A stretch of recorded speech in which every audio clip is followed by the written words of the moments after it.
Greetings, this is Cliff Ruby with yet another Isaac Asimov short story. This one being the only one that ever gets published in Beyond Fantasy Fiction. It's bona fide fantasy, by the way. He does mention his name on the cover because he's got a story inside. Those story titles go elsewhere. The cover is not related to the story, but it is in there. Oh, and by the way, this fantasy magazine is edited by Horace L. Gold, who of course is more famous for doing Galaxy. Later on, his fantasy one would be called If, but at this point in time, it's called Beyond Fantasy Fiction. So the only additional thing we get on the table of contents is that it's on page 121. It's called Kid Stuff. Very well. So, page 121, Kid Stuff. You get a very short squib, a single painting, which is illustrated by McIntyre. Okay. And then there's the text of the story itself, which, not having gone through all of it in great detail, I did find one fairly noticeable change. It's kind of fun to talk about. Other than that, they seem to be, as far as I can tell, either identical or super close. So let's take a look at this story. First, let's look at the picture. Here is, alright, the main character is a guy named Jan Prentice. He has a son who's in school for most of the story. The son comes home carrying his school books on a little, like a strap or a belt or something. I guess back in the 50s, kids would often carry their books in that manner. I'm not sure why, but that was something that people would just do a lot of. And on the desk here is this great big insect. Turns out in this story, the fantasy, these insect-like creatures are in fact elves. And in the course of the discussion, they even have a place called Avalon that is somewhere in the Atlantic Ocean, and well, let's just say maybe what the Titanic ran to wasn't really an iceberg, but their secret hidden island.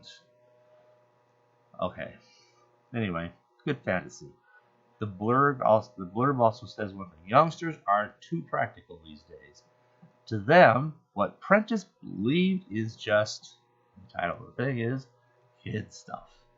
And the idea is this: Prentice is this guy who writes fantasy stories.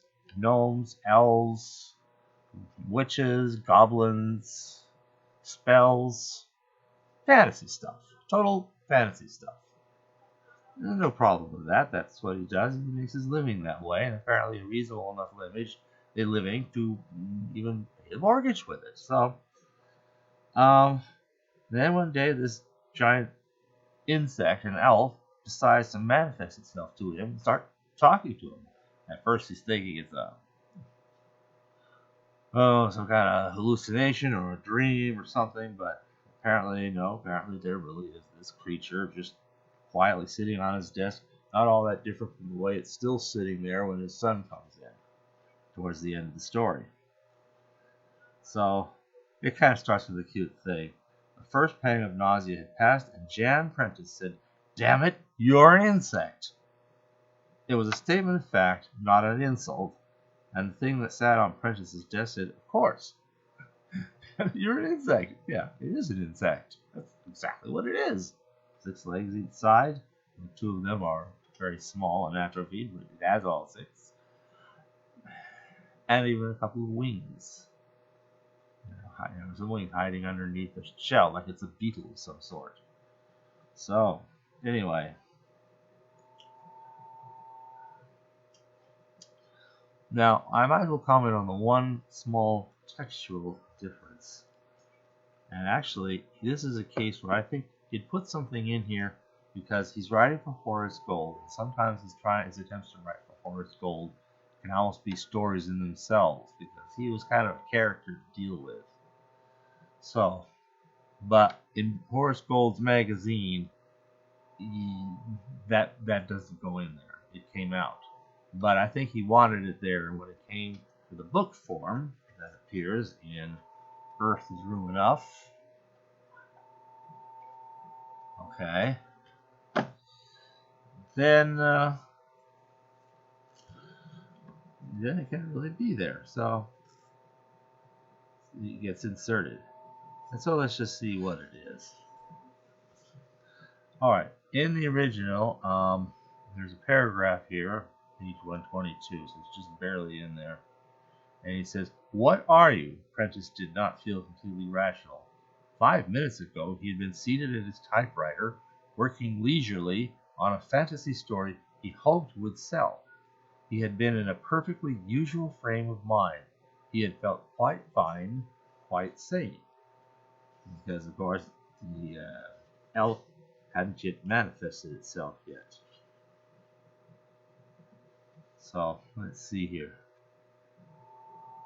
Now, when it got gathered into the book, that paragraph reads different. "What are you?" Prentice did not feel completely rational. 5 minutes ago, he had been seated at his typewriter, working leisurely on the story he had promised Horace W. Brown, instead of Horace L. Gold, okay, Horace W. Brown, for last month's issue of far-fetched, okay, fantasy fiction. Wow. He had been in a perfectly usual frame of mind. He had felt quite fine, quite sane. And at the end there's a semicolon where originally there was a dash, but okay. Anyway, that's the one big change I noticed between its original publication and the way it got republished in Earth is Ruin Up. So, the elf wants to start up a deal. Apparently, elves work a lot with psychic power. This is fantasy. And maybe it occurs to me in the previous one about flies, and the Lord of the Flies could also be categorized as fantasy. Yeah, the magazine of fantasy and science fiction could, after all, have both kinds, so that can kind of go either way, but that too kind of sounds more like fantasy than science. And even here, there's always kind of a scientific aspect. If we allow just that there exist psychic powers, okay, that's the one suspension of disbelief we require. Everything else will follow logically and scientifically from that one suspension of disbelief. So the elves have this power. They're able to use it to keep their island secret from everybody else. That's why they thought it was an iceberg. Well, we thought it was an iceberg. The elves know what it is. It's also how they keep themselves invisible almost all the time, except this one time he decides to show himself. Now, he is different from his fellow elves. They've actually cast him out, but he wants to gain some powers and come back. Apparently, the elves, about maybe sometime in the last ice age, discovered that human brains were finally big enough to use as like a lens to help focus their psychic power and do things for themselves. Maybe just keep themselves warm during the ice age instead of go down to the tropics to keep warm, or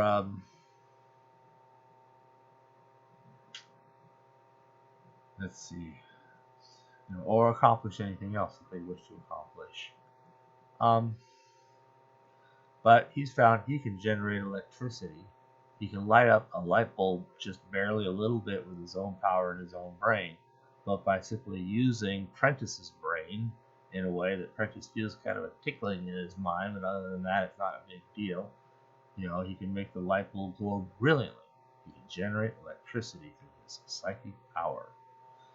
So, with that, it can make sense to start developing human-type technology. And what he wants from the human is A, bring forth your brain, let me use it as a lens to show the psychic power and really come back and win my place back in society.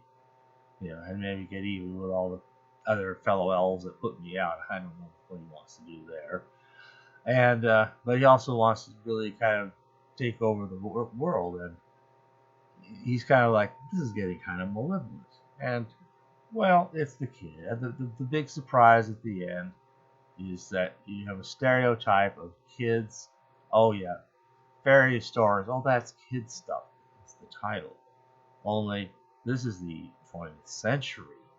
This is now, well, 1953 is now, but now. And we're past all that kind of stuff.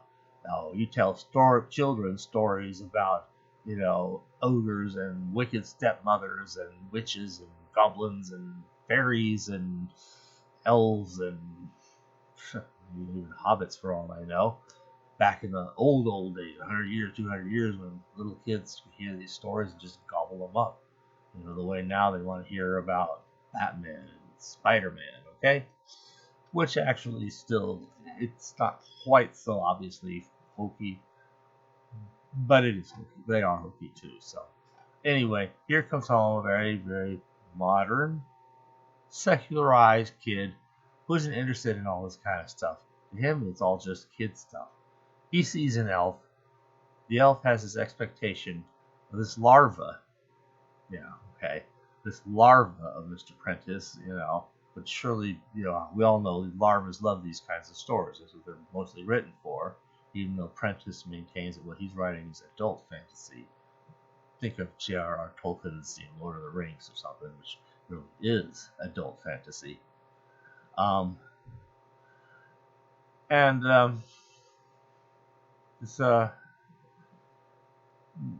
This bug has totally underestimated the situation. So I'll leave it at that to avoid a full-fledged spoiler.